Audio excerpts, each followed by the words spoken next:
Olá, bom dia. Hoje é segunda-feira, é dia 12 de abril. Você vai ver no Jornal Toda Hora, edição manhã, que São Paulo volta hoje para a fase vermelha. Agora é permitido, por exemplo, retirar alimentos nos restaurantes e lanchonetes. Também começam a valer hoje as novas regras de trânsito e tem mudança na pontuação. E pesquisadores do Rio Grande do Sul estudam injetar plasma de quem recebeu a vacina contra a Covid e quem não foi vacinado para assim aumentar a imunização.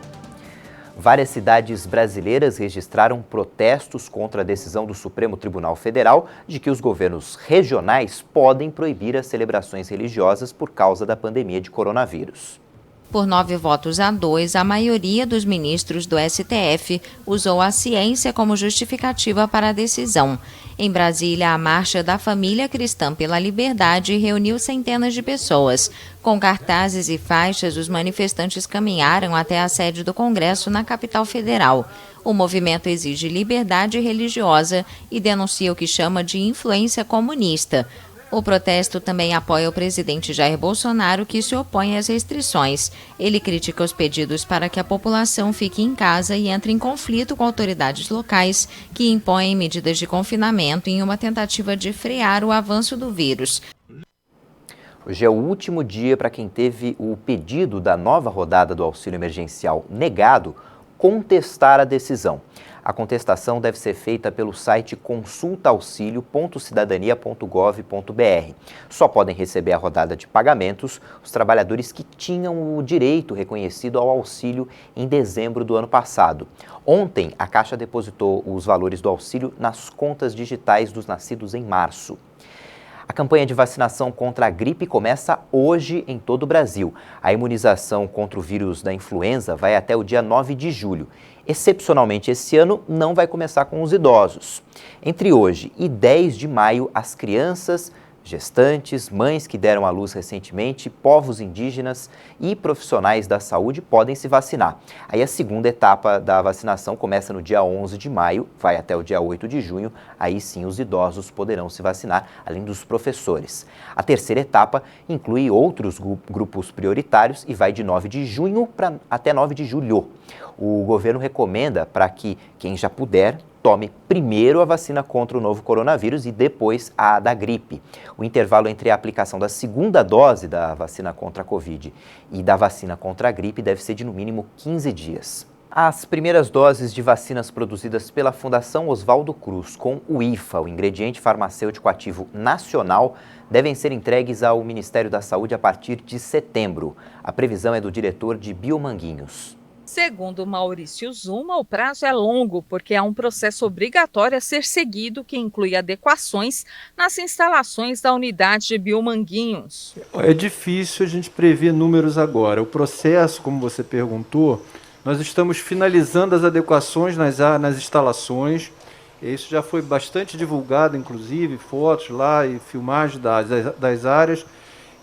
Estamos preparando essa área para que a Anvisa possa vir, na última semana de abril, nos conceder as condições técnico-operacionais. Só aí que nós poderíamos manipular agentes biológicos dentro dessa área. Então, a partir de maio, a nossa expectativa é que maio, junho, a gente já esteja iniciando a produção do IFA nacional. E aí, como a presidente Nízia falou, isso é um processo, né? Leva um tempo, a produção ela é longa, a produção de um lote demora pelo menos 45 dias. O ministro Queiroga lembrou que a produção de vacinas no Brasil está aumentando e que o país já é um dos que mais imunizam a população contra a Covid-19 em todo o mundo. Mas nós temos só em agosto mais de 30 milhões de doses produzidas na Fiocruz e no Butantan. 18 milhões de doses, claro que com o IFA importado da China. Isso já é um grande avanço. E o Brasil já é o 5º país que mais produz, mais vacina, né, com o maior número de doses de vacinas aplicadas. É uma conquista, né? Essas duas instituições, Fiocruz e Butantan, entregar 30 milhões de doses, isso assegura o cumprimento daquela meta de 1 milhão de vacinados dia. Questionado sobre a possibilidade de a iniciativa privada importar vacinas para imunizar seus empregados, o ministro declarou que a Câmara aprovou o texto base de um projeto que libera a compra de doses. Em contrapartida, as empresas devem doar a mesma quantidade utilizada ao SUS. Eu, como ministro da Saúde, compete a mim gerir o Programa Nacional de Imunizações. Eu tenho convicção que com o nosso Programa Nacional de Imunização, desde que haja vacina suficiente, nós temos condição de imunizar toda a sociedade brasileira. Agora, nós vivemos um regime democrático. Temos o Poder Executivo, que é quem cuida da administração pública. Temos o Poder Legislativo, que é quem cuida da elaboração das leis. Como é do conhecimento dos senhores, o Congresso Nacional aprovou uma lei. Lei é lei. Todos nós temos que nos submeter ao regime da lei. Então, se o Congresso Nacional aprovou uma lei e essa lei foi sancionada, todos temos que cumprir. Então, reforçando, essas entregas com previsão a partir de setembro são de doses produzidas com o IFA nacional, o IFA produzido aqui no Brasil. Mais de 70% da indústria está com dificuldade para conseguir insumo e matéria-prima. O levantamento foi realizado pela Confederação Nacional da Indústria. O setor industrial revelou que não tem dado conta de atender aos pedidos dos clientes, por estar com dificuldade para realizar compras nacionais e internacionais de insumos e matérias-primas. Segundo o levantamento da CNI, 73% das empresas da indústria geral e 72% das companhias de construção estão sem estoques de material. A dificuldade também aparece com as indústrias que importam insumos. De acordo com a pesquisa, 65% das companhias industriais que dependem de compras internacionais estão com dificuldade para conseguir insumos. No setor de construção, essa fatia sobe para 79%. Segundo o levantamento da Confederação, 45% das empresas da indústria em geral afirmaram que não conseguiram dar conta da demanda de fevereiro. Na indústria da construção, esse percentual foi de 30%. Para 37% das empresas, a situação só deve se normalizar nos próximos 3 meses. 42% acreditam numa melhora no segundo semestre deste ano e 14% projetam um cenário mais positivo no ano que vem. Depois de quase um mês na fase emergencial, o estado de São Paulo voltou à fase vermelha. A previsão é de que essa etapa dure até o próximo domingo. A avaliação do governo paulista e do centro de contingência é que as restrições têm trazido o resultado esperado, com desaceleração dos indicadores. Mas ainda não é o momento para uma abertura maior. E apesar da mudança de fase, continuam proibidos cultos religiosos presenciais, tem a recomendação de teletrabalho e também do escalonamento de horários alternados para a entrada de funcionários dos setores de serviços, do comércio e da indústria e o toque de recolher das 8 horas da noite às 5 horas da manhã. Na fase vermelha também haverá algumas mudanças, como a reabertura das lojas de material de construção, a retomada de eventos esportivos como o futebol, mas ainda sem a presença de público e seguindo as restrições, e retirada de pedidos de comida diretamente em restaurantes e lojas. São Paulo já começou a vacinar os profissionais da educação da rede pública. Nessa semana, as aulas da rede estadual voltam gradualmente. A abertura das redes municipais e das escolas particulares ainda depende de decisões de governos locais. Começaram a valer hoje as mudanças nas leis de trânsito. A quantidade de pontos para suspensão de CNH passa a considerar 3 novos limites. 20 pontos para quem tem 2 ou mais infrações gravíssimas, 30 pontos para os condutores que têm uma única infração gravíssima e 40 se não houver nenhuma infração gravíssima. Para os motoristas profissionais, vai valer a regra de 40 pontos, independentemente das infrações, da quantidade de infrações cometidas, infrações gravíssimas. Também passa a valer a obrigatoriedade da utilização de luz baixa em rodovias de pista simples. Ficou mantida a obrigatoriedade do exame toxicológico para condutores com carteiras das categorias C, D e E na obtenção ou na renovação da CNH. Vamos para o intervalo. Na volta você vai ver que uma pesquisa inédita no sul do país estuda a injeção de plasma de uma pessoa vacinada em quem não foi imunizado. Voltamos já.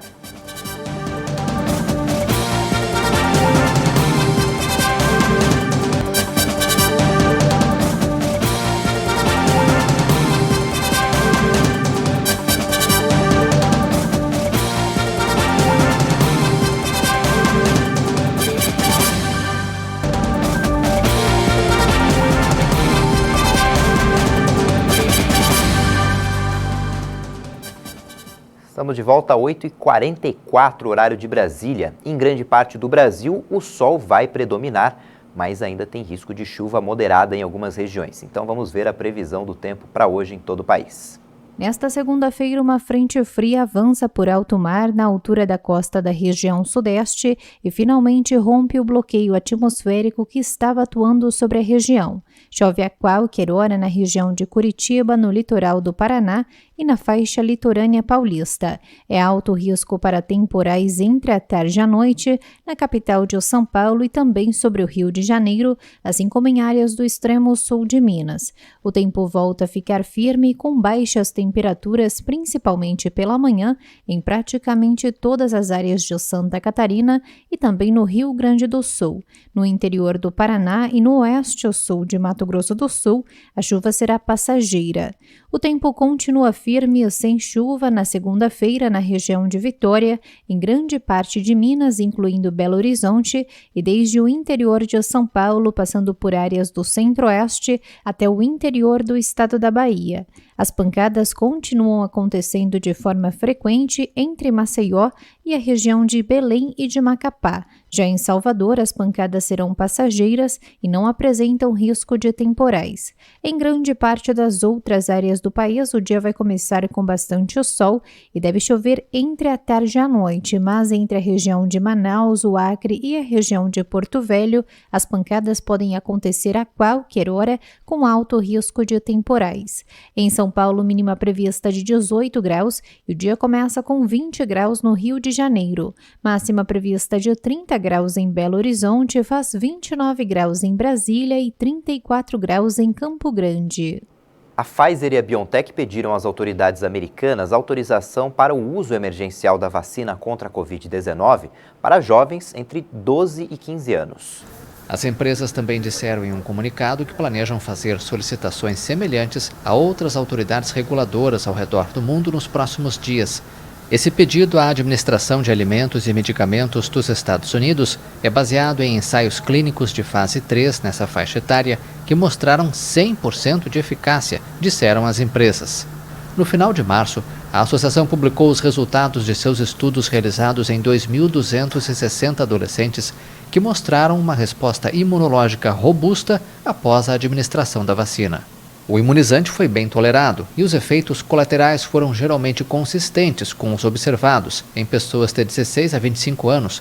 No momento, essa vacina está sendo administrada nos Estados Unidos a pessoas com mais de 16 anos de idade.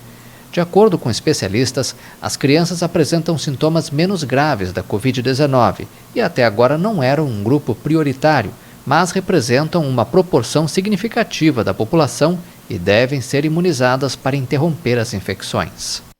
O Ministério da Saúde informou que a média móvel de mortes por Covid-19 no Brasil continua acima de 3 mil por dia. O país também se aproxima da marca de 13 milhões e meio de diagnósticos. O Brasil confirmou mais 1.803 mortes por Covid-19 em 24 horas. Essa é a marca mais alta em um domingo desde o início da pandemia. O total é de 353.137 vítimas. Também foram acrescentados mais 37.017 infectados em um dia. Com isso, o Brasil registra 13.482.000 casos. Na variação da média móvel de mortes pela Covid em 7 dias, o país teve alta. São 3.101 mortes por dia. E a média de novos casos nos últimos 7 dias também apresentou crescimento e está em 71.010 diagnósticos. Já no mapa de variação da doença por estados, podemos verificar que o aumento nos casos fatais pela Covid-19 aparece em 15 unidades da federação: Amapá, Amazonas, Ceará, Distrito Federal, Espírito Santo, Goiás, Maranhão, Mato Grosso do Sul, Minas Gerais, Paraná, Pernambuco, Piauí, Rio de Janeiro, Roraima e São Paulo. Desta vez, 9 estados registraram estabilidade: Acre, Alagoas, Bahia, Mato Grosso, Pará, Rio Grande do Norte, Roraima, Sergipe e Tocantins. Já em queda, aparecem 3 estados: Paraíba, Rio Grande do Sul e Santa Catarina. O Ministério da Saúde também informou que quase 12 milhões de pessoas já se recuperaram da doença. E o Brasil chegou à marca de 30 milhões de vacinas aplicadas contra a Covid-19. Segundo o Ministério da Saúde e as secretarias estaduais de saúde, mais de 23 milhões e 300 mil pessoas foram imunizadas com a primeira dose. Isso equivale a 11% da população. Mais de 7 milhões e 56 mil receberam a segunda dose da vacina. O governo federal distribuiu 47 milhões e meio de vacinas às unidades da federação até o sábado. São 17 milhões de doses disponíveis para serem aplicadas. Já imaginou se uma pessoa que já foi vacinada contra a Covid-19 pudesse compartilhar anticorpos com quem não foi vacinado? Esse é o objetivo de uma pesquisa inédita que está sendo feita pela Universidade de Caxias do Sul, no Rio Grande do Sul. A ideia dos pesquisadores é injetar o plasma das pessoas que receberam a vacina no corpo de pacientes que estão contaminados pelo coronavírus e, assim, ajudar no tratamento. A busca dos brasileiros pela vacina contra a Covid-19 segue intensa em todo o país. Em vários estados, filas se formam e as pessoas aguardam ansiosas a vez delas chegar. O ritmo da imunização ainda é insuficiente para atender essa demanda. Para ajudar a resolver o problema, a Universidade de Caxias do Sul, no Rio Grande do Sul, está realizando uma pesquisa inédita e ousada.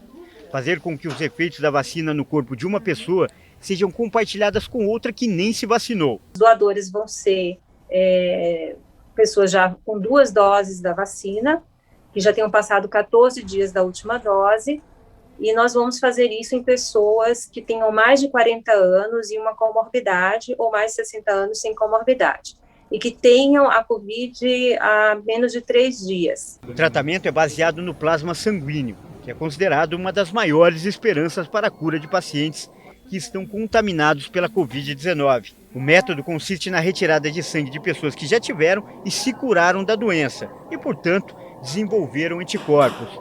E o material é injetado no corpo de quem está doente. A novidade agora é que os pesquisadores da Universidade de Caxias do Sul querem usar o plasma de pessoas que já foram vacinadas, que receberam a primeira e a segunda dose. Isso porque os primeiros estudos revelam que a quantidade de anticorpos contra a Covid-19 é bem maior nesses pacientes do que naqueles que foram curados de forma natural. O nosso estudo diferencial é que nós vamos utilizar, então, plasma de pessoas vacinadas. E por que essa ideia? Porque as pessoas vacinadas, ela tem uma quantidade de anticorpos bem maior do que a imunidade natural, do que uma pessoa que teve a infecção. O trabalho tem como base uma outra pesquisa que foi feita na Argentina, com pacientes com 65 anos ou mais. Os resultados apontaram uma redução de 48% nas internações. A expectativa dos pesquisadores brasileiros é iniciar o processo no mês de maio. A pesquisa já conta com as autorizações necessárias, mas ainda faltam recursos. Por isso, a equipe da Universidade de Caxias do Sul já iniciou uma campanha para buscar parceiros e doações. A meta é conseguir R$243 mil.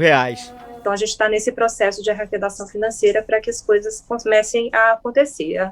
A nossa ideia é que em maio nós comecemos a fazer a triagem dos pacientes. No mundo todo, segundo a Universidade Johns Hopkins, mais de 136 milhões e 100 mil diagnósticos já foram confirmados desde o início da pandemia. 2.937.000 pessoas morreram. A Índia agora é o segundo país com mais casos da doença.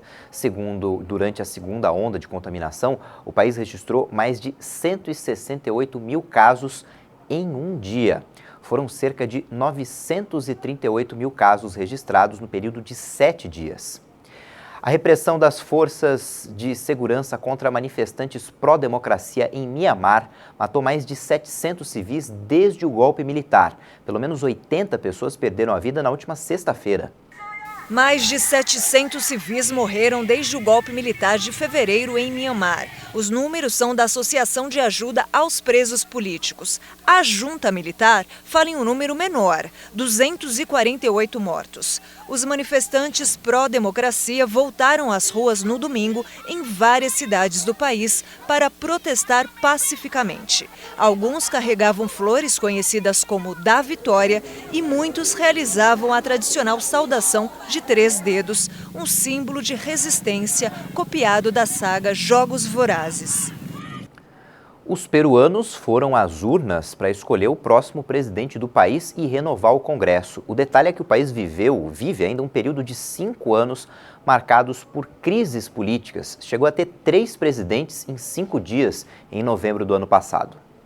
Em uma eleição imprevisível, os peruanos foram às urnas para escolher entre 18 candidatos. Os milhares de locais de votação ficaram abertos por 12 horas para receber os votos de 25 milhões de cidadãos.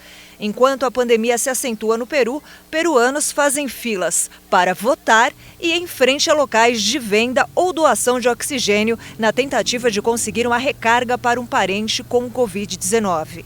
Segundo o balanço oficial, no sábado houve recorde de 384 mortes por Covid-19, quase o dobro do número diário das 10 semanas anteriores. A contagem da eleição parlamentar pode levar alguns dias.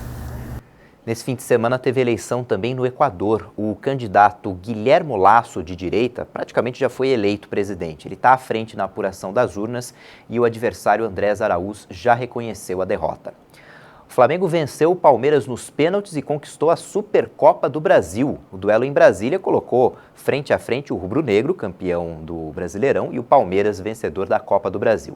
O jogo terminou empatado em 2-2 no tempo normal e depois de 8 rodadas de pênaltis, o Flamengo contou com o goleiro Diego Alves para erguer o troféu. Essa edição fica por aqui, já tem outras informações às 10 da manhã no horário de Brasília. Tchau, bom dia e boa semana.